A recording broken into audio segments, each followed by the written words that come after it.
Let's cross live now to Gerald Celente, publisher of the Trends Journal, for more on what's happening now in Fallujah. Now, Mr. Celente, you predicted the escalation of sectarian violence happening in Iraq years before, obviously, when America was initially talking about going in. What's your reaction to all of this happening now? Well, I love the language. Who are the militants? I mean, the place is up for grabs and has been. It's a total disaster, as we said it would happen when the war began. I did an op-ed piece for Gannett News and said exactly what would happen.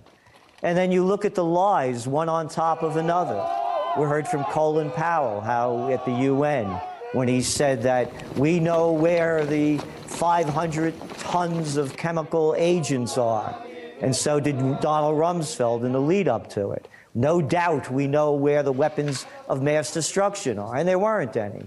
The United States and this coalition of the willing have destabilized the entire region.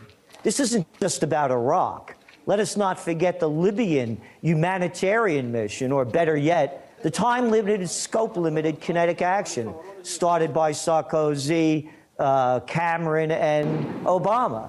So the entire region is being destabilized by the wars that the imperialist colonial powers have waged in that area.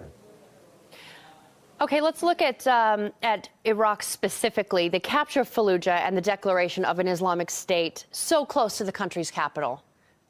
So strategically important. It's a major victory, it would appear, for al-Qaeda. How serious can this get, do you think? Well, it's very serious. Look, if you've been following the reports and the trends going on in Iraq, virtually every day you pick up the news, 12 dead in Baghdad, 15 in Kirkuk. Every day going on non-stop.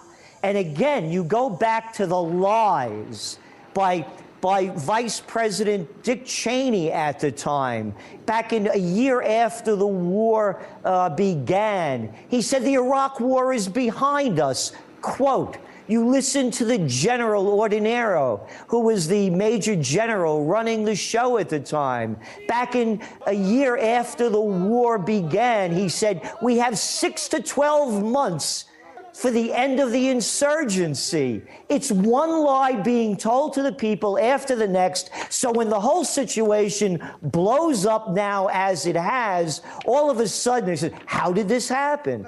The place has been up for grabs since the United States and the coalition of the willing invaded it. There's no end in sight. It's going to get much worse.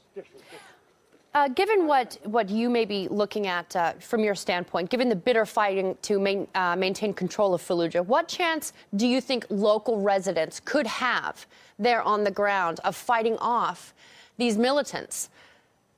Again, it's slim and none. We have to understand what the numbers are, depending on who you look at. It's estimated that 1 million Iraqis have been killed since the United States and the coalition invaded. So these people have no will to fight anymore. It's tribal warfare. Again, it's what we wrote back in 2005 in the Trends Journal. Rather than unite the country, the upcoming Iraqi elections will create deeper political tribal conflict, hardening religious divisions, and push Iraq into more chaos and a bloody civil war. Again, that was actually written in December of 2004. So no, there's no end in sight. The country is in ruins. All right. Well, thank you very much for your input, Gerald Celente, geopolitical analyst and publisher of the Trends Journal. Thank you.